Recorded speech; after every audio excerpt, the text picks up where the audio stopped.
Hello everyone and welcome to At a Glance. This is your host, the Pixel Pirate, and today we are taking a look at a game called Evoland. Evoland is an adventure game and is developed by Shiro Games, so let's see what the game is all about. So here we start in as a character in a monochrome world. We unlock these chests and that gives us the map. Essentially this game is all about nostalgia, specifically nostalgia about adventure games. So every time you unlock a chest, you get a new mechanic, or sound, or graphics. So we've got some sound there, for example.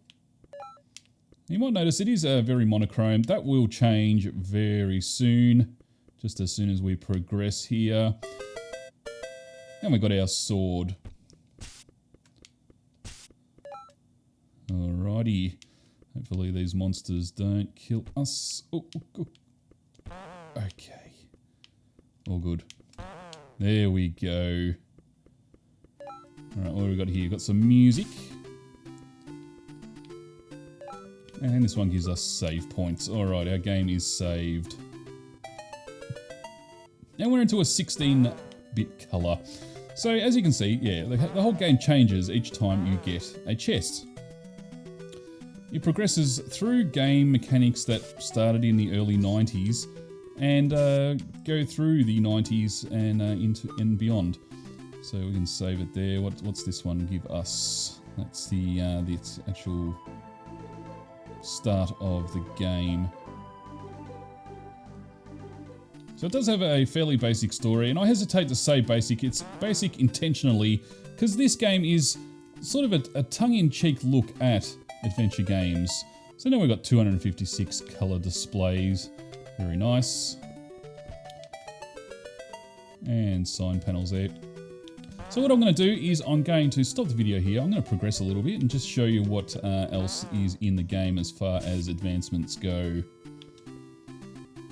Okay, so we have progressed just a little bit here. We now have an inventory and we have unlocked an overworld, as you can see.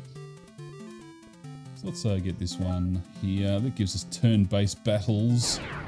All the battle mechanics, all the graphics and everything changes as the game progresses. So as you can see, instead of just basic combat where we're hitting people with a sword like you might imagine in, for example, the very first Zelda game, we now have turn-based combat, which I believe came in with or became famous at least with the Final Fantasy games.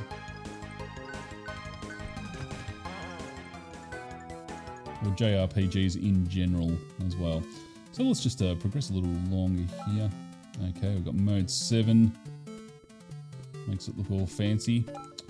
Alright. There are a good smattering of enemies in the game. So for example, these guys, you've got to start them off. They start off as statues, you hit them 3 times and then they die. They then unlock something nearby. So you know whenever you encounter these guys, there is some sort of progression attached to them. Oh. Alright, last one.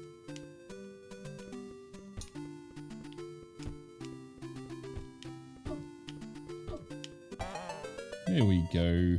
Chest unlocked there. Okay, and we've got into a village. So as you can see here, more stuff to unlock there. We unlocked an NPC. So a lot of the unlocks are very tongue-in-cheek, or at least the descriptions for them are. So let's go into this very dark cave. Of course, no one wants to talk to us because we are just a little kid. This seed will help us to grow up here. And as you can see, we've got grow taller. What's with all the kids in video games anyway? So yeah, very tongue-in-cheek kind of dialogue and a way of making the progression system just that little bit more interesting. So let's have a look around the town here. As you can see, I can't go into any of the doors yet, as you might have guessed. It is in fact an unlock. There we go. So we can now go into each house here. Now what will this one unlock? An innkeeper. Okay. So now we can talk to her. And the innkeeper will allow us to rest for only $10. So we'll do that.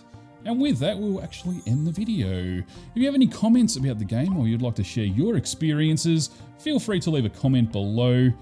If you would like to know more about this game, head on over to the Wikipedia wiki linked in the description below. This has been your host, the Pixel Pirate. Thanks everyone for joining us today, and I will see you next time.